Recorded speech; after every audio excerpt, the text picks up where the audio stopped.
एक समय की बात है, एक नगर के राजा बहुत ही धार्मिक और सत्य पे चलने वाला था। उस राजा की एक खूबसूरत पुत्री थी। वो राजकुमारी इतनी खूबसूरत थी जैसे मानो कोई अप्सरा आसमान से उतर आई हो, जिसके घने भूरे बाल, चमकदार नीली आंखें और बेमिसाल चमकदार मुस्कान और दयालु हृदय ने देश के सभी कुलीनों को चकित कर दिया था। ड्यूक, बैरन, काउंट और अर्ल सभी राज्यों के राजा और राजकुमारों सहित राजकुमारी से उससे शादी करने के अलावा और कुछ नहीं चाहता था। कई राज्य से राजकुमारी का विवाह के लिए प्रस्ताव आता था, लेकिन मामले की सच्चाई कुछ और ही थी। ऐसा नहीं था कि सुंदर राजकुमारी बहुत छोटी थी, वह 17 साल की हो चुकी थी। लेकिन वास्तविकता यह थी कि राजकुमारी पहले से ही एक प्रेम संबंध में बंधी हुई थी। हालांकि उसके और एक किसान लड़के के बीच प्रेम संबंध था, ऐसा संबंध जिसे सभी 7 राज्यों में अवैध माना जाता था। सुंदर राजकुमारी केवल एक कुलीन व्यक्ति से ही शादी कर सकती थी, लेकिन राजकुमारी केवल किसान लड़के से प्यार करती थी। उसके बिना राजकुमारी की जिंदगी अधूरी थी, जो अपनी सामाजिक स्थिति के बावजूद पूरे राज्य में सबसे शुद्ध दिल का था। इस प्रकार राजकुमारी ने इस संबंध को गुप्त रखा और किसी को भी, यहाँ तक कि उसके पिता को भी नहीं पता चला। लेकिन घाटी में एक पहाड़ी की चोटी पर एक ईर्ष्यालु चुड़ैल ने सुंदर राजकुमारी पर ध्यान देना शुरू कर दिया। ईर्ष्यालु चुड़ैल ने पहले कभी प्यार का अनुभव नहीं किया था, क्योंकि उसकी बदसूरत शक्ल और ईर्ष्यालु स्वभाव ने सभी को डरा दिया था। और चुड़ैल जितनी ईर्ष्यालु थी, खुद प्यार का अनुभव करने में सक्षम नहीं होने के कारण वह किसी और से नफरत करती थी जो ऐसा कर सकता था। जब ईर्ष्यालु चुड़ैल ने सुंदर राजकुमारी के बारे में सुना और कैसे देश के सभी कुलीन लोग उससे शादी करना चाहते थे, तो ईर्ष्यालु चुड़ैल ईर्ष्या से आग बबूला हो गई। चुड़ैल ने खुद से सोचा, अगर मैं प्यार का अनुभव नहीं कर सकती तो तुम भी नहीं कर पाओगी। और ऐसा कहकर चुड़ैल ने अपनी जादुई कड़ाही का सामना किया। हे जादुई कड़ाही जो जमीन पर है, मुझे बताओ कि मैं इस खूबसूरत राजकुमारी को कैसे बर्बाद करूं ताकि उसे कभी प्यार न मिले। ईर्ष्यालु चुड़ैल ने पूछा, तुम जिस राजकुमारी की बात कर रहे हो, उसके प्यार को बर्बाद करने के लिए तुम्हें उसके एक रहस्य के बारे में पता चल गया है। सुंदर राजकुमारी हालांकि कई लोगों से प्यार करती है, खुद केवल एक से प्यार करती है। वह किसान लड़का है, तुम्हें उनके प्यार को अलग करना होगा और केवल इस तरह से सुंदर राजकुमारी को कभी प्यार नहीं मिलेगा, कड़ाही ने जवाब दिया। और इसके साथ ही ईर्ष्यालु चुड़ैल सुंदर राजकुमारों को खोजने और अपने प्यार को खत्म करने के लिए पहाड़ी से नीचे चली गई। केवल 7 दिन बाद ईर्ष्यालु चुड़ैल फूलों के मैदान में अकेली राजकुमारी से मिली। वह राजकुमारी के पास तैरती हुई आई और अपनी दुष्ट आवाज में बोली, अरे बच्ची, मैंने सुना है कि तुम सभी देशों की सबसे खूबसूरत राजकुमारी हो, फिर भी तुम एक किसान लड़के से प्यार करती हो। तुम्हें पता है कि यह प्रतिबंधित है, तुम्हें यह कैसे पता चला? राजकुमारी ने आश्चर्य से पूछा, मैं सब कुछ जानती हूँ मेरे बच्चे, तुम मुझसे कुछ भी नहीं छिपा सकते। मैं यह भी जानती हूँ कि वह कहाँ रहता है। अब सुनो मेरे प्यारे, अगर तुम मेरे कहे अनुसार नहीं करोगे तो मैं उसे मार डालूंगी। चुड़ैल ने धमकी दी, नहीं, तुम उसे नहीं मार सकते, मैं उससे प्यार करती हूँ, लेकिन तुम मुझसे क्या करवाना चाहते हो? राजकुमारी ने भयभीत होकर पूछा, तुम्हें सभी 7 राज्यों के राजकुमारों के लिए एक प्रतियोगिता आयोजित करनी चाहिए और उनमें से किसी एक से विवाह करना चाहिए। तुम्हें ठंडे दिल से किसान लड़के से खुद को अलग कर लेना चाहिए और फिर कभी उससे बात नहीं करनी चाहिए, अन्यथा मैं उस पर जादू कर दूंगी ताकि उसके अंदरूनी अंग फट जाएं और वह टुकड़े टुकड़े हो जाए। चुड़ैल ने डांटा, लेकिन तुम मुझे ऐसा क्यों करने पर मजबूर कर रहे हो? मैं तो तुम्हें जानता भी नहीं। क्योंकि अगर मैं प्यार नहीं कर सकता तो कोई भी नहीं कर सकता। अब करो या तुम किसान लड़के की कब्र पर विलाप करोगे। इसके बाद सुंदर राजकुमारी के पास कोई विकल्प नहीं बचा। वह किसान लड़के से इतना प्यार करती थी कि वह चुड़ैल को उसकी हत्या करने नहीं दे सकती थी। राजकुमारी अनिच्छा से सहमत हो गई। अगले दिन उसने किसान लड़के के पास अपना संदेशवाहक भेजा, जिसमें उसने उनके प्यार की निंदा की और कहा कि वह कभी भी किसान लड़के से प्यार नहीं करती थी और जल्द ही किसी और योग्य व्यक्ति से शादी करेगी। राजकुमारी ने तब सभी सात राज्यों में घोषणा की कि वह यह तय करने के लिए एक प्रतियोगिता आयोजित करेगी कि उसका राजकुमार कौन होगा। इस बीच राजकुमारी को बहुत बुरा लगा।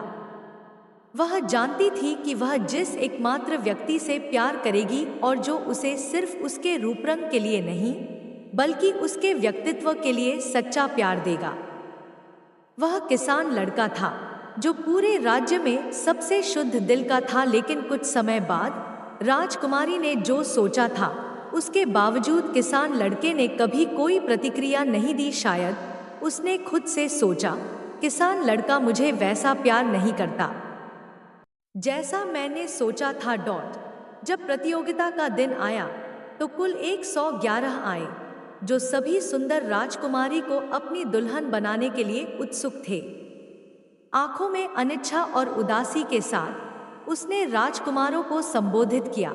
7 राज्यों के राजकुमारों, नमस्कार। मैं सुंदर राजकुमारी हूँ और आज आपको यहाँ पाकर मैं गौरवान्वित हूँ।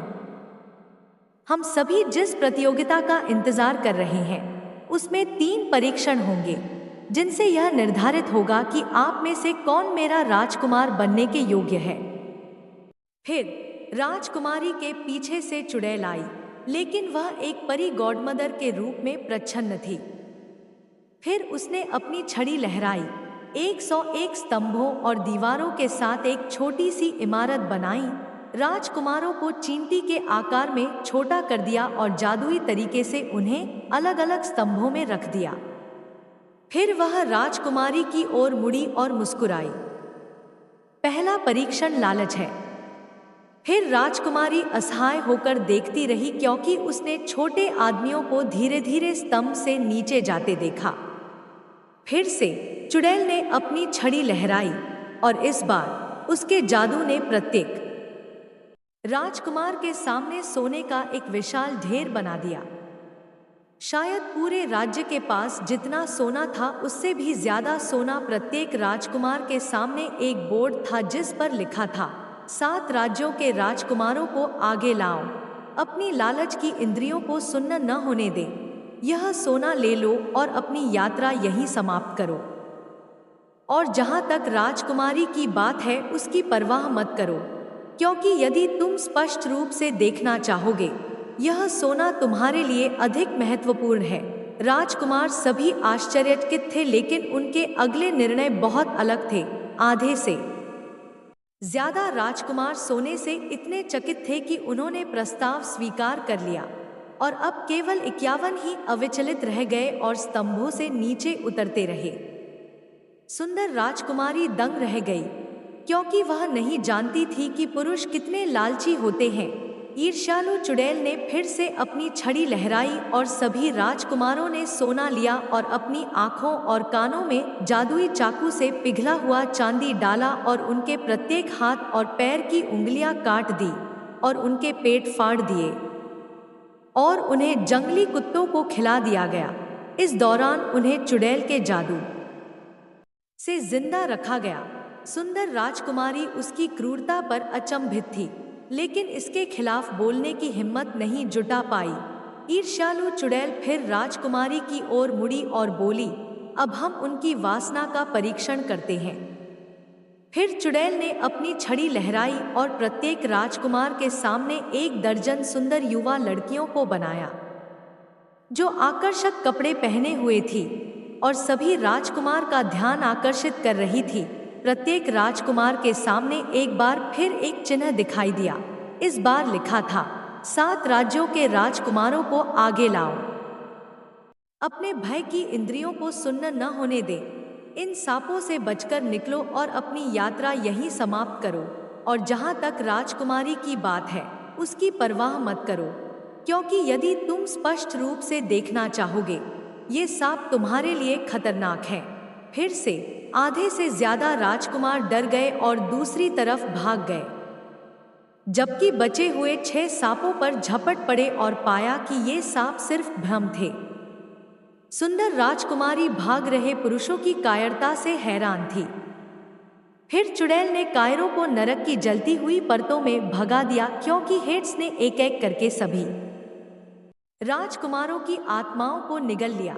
लेकिन राजकुमार मर नहीं पाए, क्योंकि वे पहले ही मर चुके थे। सुंदर राजकुमारी ईर्ष्यालु चुड़ैल की क्रूरता से डर गई, लेकिन एक शब्द भी बोलने की हिम्मत नहीं जुटा पाई। फिर चुड़ैल ने अपनी छड़ी फिर से लहराई और बचे हुए 6 राजकुमारों को उनके मानव आकार में वापस ला दिया। हे ईर्ष्यालु चुड़ैल, अब 6 राजकुमार बचे हैं, मैं कैसे जानूं कि किसे चुनना है? राजकुमारी ने पूछा। मुझे पता है, ऐसे ही। चुड़ैल ने अपना असली रूप दिखाते हुए बड़बड़ाया और हंसते हुए चिल्लाई, उनके प्यार को सीधे परख कर। राजकुमार सभी हैरान रह गए और एक बार फिर चुड़ैल बोली, यदि आप राजकुमारों ने इस राजकुमारी के लिए हार नहीं मानी, तो मैं आपको दिन रात यातनाएं दूंगी और आप दयनीय जीवन जिएंगे, जैसा कि चुड़ैल ने उम्मीद की थी। 5 राजकुमार रोते हुए अपनी जान बचाने के लिए भाग गए, लेकिन उसे आश्चर्य हुआ कि एक राजकुमार बच गया। चुड़ैल दंग रह गई, लेकिन उसे लगा कि राजकुमार सिर्फ दिखावा कर रहा है। हा हा हा हा हा, अगर तुम, मेरे प्यारे राजकुमार, इस खूबसूरत राजकुमारी से सच्चा प्यार करते हो, तो मैं उसे नष्ट कर दूंगी और तुम्हें खुद कभी प्यार नहीं मिलेगा। लेकिन धमकी के बावजूद राजकुमार नहीं माने। राजकुमारी ने राजकुमार से कहा, मुझे खेद है, लेकिन मैं तुमसे प्यार नहीं करती। मेरा दिल किसान लड़के के लिए है, कृपया मुझे मरने दो और तुम एक बेहतर महिला की तलाश में जीवित रह सकते हो। राजकुमार मुस्कुराया और अपनी नकली मूछें उतारकर दिखाया कि वह वास्तव में किसान लड़का था। उसने उत्तर दिया, यह मैं हूं, सुंदर राजकुमारी। मैं तुम्हें बचाने के लिए यहाँ हूं। सच्चा प्यार शादी या किसी रिश्ते में होने से नहीं आता, यह तुम्हारे लिए कुछ भी बलिदान करने की इच्छा से आता है, जिसमें मेरा जीवन भी शामिल है। राजकुमार ने चुड़ैल की ओर मुड़ने से पहले कहा और कहा, ओ ईर्ष्यालु चुड़ैल, आज मेरी जान ले लो और मेरे प्यार को छोड़ दो। ईर्ष्यालु चुड़ैल ने यह विश्वास करते हुए कि राजकुमार निश्चित रूप से नाटक कर रहा है, अपनी छड़ी लहराई और किसान बालक राजकुमार पर मृत्यु का जादू चलाया। लेकिन उसके शुद्ध हृदय ने जादू को चुड़ैल पर से हटा दिया और चुड़ैल पिघलकर हरे रक्त में बदल गई। राज्यों ने यह कहानी सुनी तो उन्होंने कुलीन वर्ग और किसानों के बीच प्रेम पर रोक लगाने वाले कानून को बदल दिया और सुंदर राजकुमारी और किसान लड़के ने विवाह कर लिया। कुछ दिन बाद ही दिनों के एक पुत्र जन्म लिए। सुंदर राजकुमारी और किसान अपने बच्चे के साथ खुशी खुशी रहने लगे। दोस्तों, कहानी पसंद आई हो तो हमारे चैनल को सब्सक्राइब जरूर करें। धन्यवाद दोस्तों, और कहानी के नीचे कमेंट जरूर करें। राधे राधे दोस्तों।